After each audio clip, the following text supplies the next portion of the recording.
Hey everyone, it's Rihanna and welcome back to another video. So today I'm here to talk about Guardians of the Galaxy Volume 2, one of my most anticipated films of 2017. I was a huge fan of the first Guardians of the Galaxy film.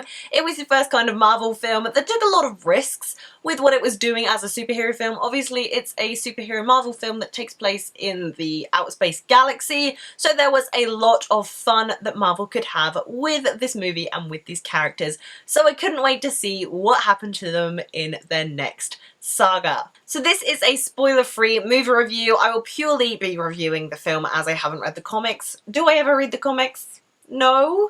I'm a bad person. And just to pre-warn you, there are 5, that's right, 5 after credit scenes. It's madness. People left straight after the film had finished in my theatre. I was thinking, where are you going? Like, do you not know it's the law to stay after Marvel films? They obviously just don't care about the MCU. Anyway, different story, back to the video. So Guardians of the Galaxy Volume 2 follows the Guardians as they go on their adventures in the galaxy and try to unravel the mystery parentage of Star-Lord Peter Quill. And along the way the Guardians meet a bunch of cool new characters, including Ego, played by Kurt Russell, and I'm pretty sure this isn't a spoiler, but Ego is Peter Quill's father. If that was a spoiler, I am sorry, but I'm pretty sure it's out there on the internet. Now, Ego as a character, they tried to do something really interesting with him, and that was kind of the driving force of this film.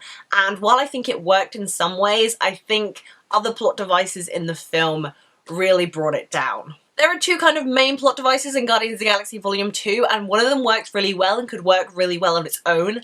And then the other plot device, which is introduced very early on in the film, it just keeps kind of getting in the way as they try to go through this story, and it makes things very kind of convoluted, complex, and overcrowded. This is what Guardians of the Galaxy Volume 2 feels like. It feels overcrowded with its plot. Another cool character we are introduced to is Mantis, who is an empath who can feel people's feelings, and if you've seen a lot of the trailers, you see that she feels like Peter Quill, and she says, "You feel love, romantic love, between you and Gamora," and Drax does his hilarious laugh.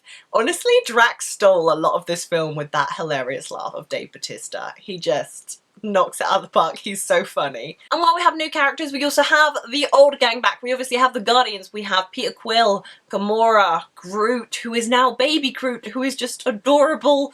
We have Rocket and Drax, and as always, all the actors do a fantastic job in their roles. They work so well as a team. They have such great chemistry, and as I said, Baby Groot is adorable. When Baby Groot is happy, the world is happy. And we have returning characters from the first film in Nebula and Yondu, who got some very well-deserved character development. Oh, it pleased me so much that we got to see more of these guys on screen with their relationships with Gamora and Nebula and with Yondu and Star-Lord. It was great seeing that on screen. The first Guardians film felt simple but effective, but the second one feels a tad overdone. It's overcrowded, there are 2 plot lines going on at once, each one keeps overlapping with each other, getting in the way, and honestly it felt really distracting while watching. I feel like in Guardians Volume 2, James Gunn was maybe given a little bit too much leeway with directing and what he could do, because it felt like he could just do whatever he wanted. Bit like Doctor Strange, Guardians of the Galaxy Volume 2 kind of makes you feel like you're on LSD a lot of the time.